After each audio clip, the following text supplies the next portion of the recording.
বাবা। হ্যাঁ, তুমি কোথায় যাচ্ছ বাবা? বাবা, পড়ালেখা করলাম, চাকরিতে কোনো ব্যবস্থা হলো না। আমি ঢাকা যাবো, দেখি চাকরির ব্যবস্থা হয়নি। আচ্ছা, চেষ্টা করো, আর চেষ্টা করো আমাদের জন্য নিয়ে যেতে পারো। বাবা, তো দোয়া করো, ইনশাল্লাহ আমার চাকরি হলে তোমার ঢাকা নিয়ে যাবো, আর মামুনের একটা ব্যবস্থা করবো। আচ্ছা, বাকি আগে যাও। হ্যাঁ, আমার দোয়া করো। আচ্ছা, ঠিক আছে বাবা, দোয়া করো, যাও। আসসালামু আলাইকুম।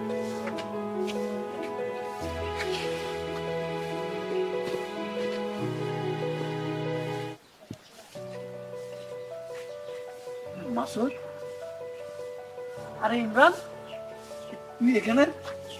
হ্যাঁ, তুই আমাকে কল করছিলি?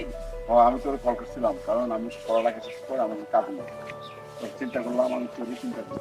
ভাই তো ভালো জানো, তো পায়ে গেলাম। তা আল্লাহর রহমত। শোন, তোর বাবা ছিলেন আমাদের টিচার, আমাদেরকে অনেক আদর করতো, আমরা ওনার কাছ থেকে অনেক আদর পাইছি। আর তুই আমাকে যখন ফোন দিস, তোর আমি অনেক খুশি হয়েছি। কিন্তু ভাবতে পারি যে সে লোক তুই। শোন, আসলে আমি বড় আশা করি তোর আশাই আসছি, তুই আমার একটা ব্যবস্থা করবি। আচ্ছা, সমস্যা নাই, তুই তো নাইসি করতো, এখন টেনশন নেই। চল, আসিস। শোন মাসুদ, আমি বড় আশা করি তোর কাছে আসছি, কারণ গ্রামে থেকে এখন কাজ করতে পাই। চিন্তা করছিলেন টাকা আসলে অবশ্যই তুই আমার একটা ব্যবস্থা করতে পারবি। কোনো টেনশন করিস না, তুই নাইসি করতো, তখন টেনশন নেই। তোর ডাক বুঝলাম, আমি বুঝলাম তোর কি লাগবো না লাগবো, কি করো লাগবো না লাগবো, সবকিছু আমি মেনটেন করবো। কোনো সমস্যা? আমি এই আশা করি আসছি যে তুই আমার একটা ব্যবস্থা করতে পারবি। শোন, গ্রামে তোর বাবা আমাদের জন্য অনেক কিছু করেছেন, উনি খুব ভালো টিচার ছিলেন, আমাদেরকে সব সময় ভালো পরামর্শ দিত। হ্যাঁ, তো তুই সে টিচারের ছেলে, তার মানে তুই আমার ভাই। শোন শোন, হ্যাঁ আমি ওই আশা করি আসছি যে আমার মাসুদ একটা ব্যবস্থা করতে পারবে। তো ভাগ্য কি ভালো দেখছো, আমি আশার সাথে সাথে তোর পায়ে গেছি। কিন্তু আমি জানতাম না যে সে লোক তুই। আই আমি অনেক খুশি হয়েছি। ঠিক আছে, চল পাশে চল।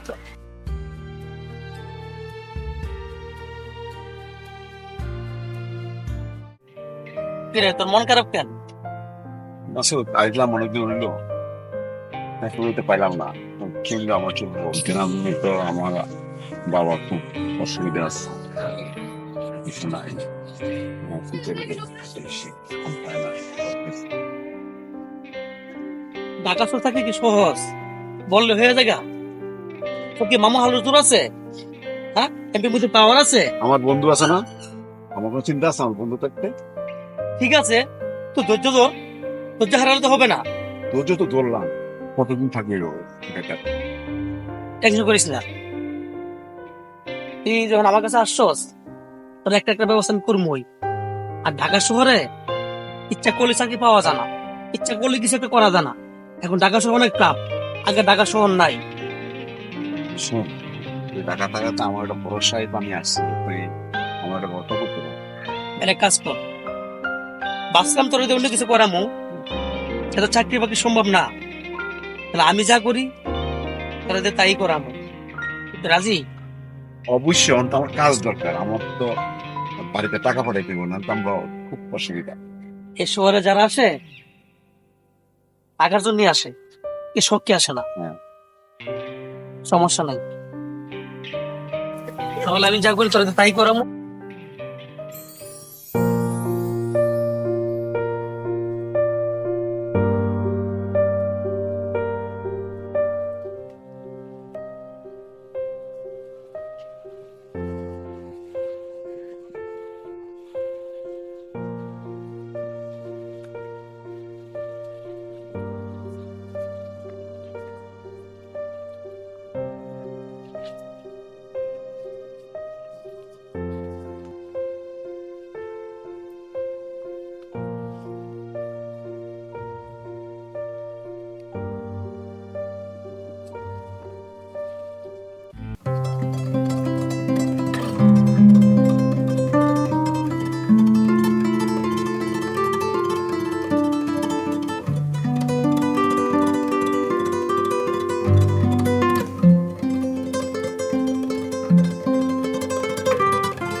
চাকরির ব্যবস্থা করছি। তাই নাকি?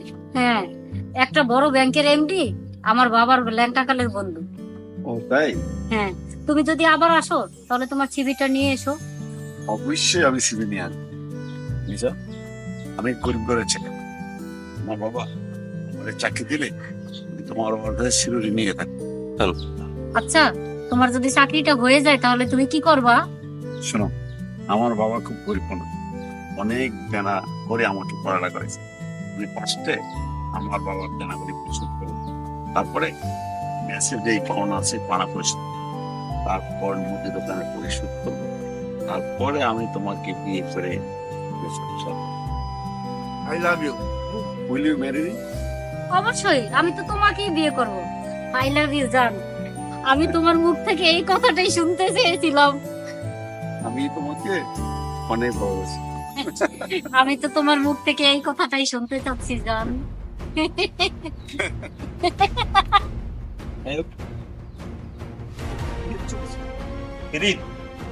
কি কি সমস্যা?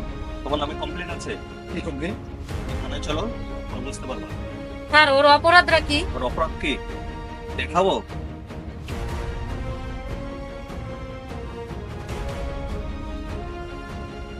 দেখো, এটা ইনফরমেশন পেয়ে আমি এখানে চলে আসছি। ওকে এখন থানায় নিয়ে যাবো। বিশ্বাস করো, আমি যখন বেকার ছিলাম, আমার কোনো কাজ ছিল না, আমি অসহায় হয়ে এই কাজ করছি। বিশ্বাস করো তো। চলো স্যার, আমাকে মাফ করেন স্যার। আমি তো আমি আর কোনোদিন করবো না।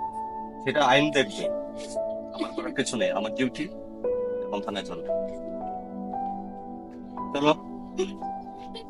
স্যার, স্যার, স্যার, স্যার, আপনার প্রয়োজন হলে আপনি থানায় আসবেন। তুমি যাও, তুমি একজন আসা পর্যন্ত আমি অপেক্ষা করবো।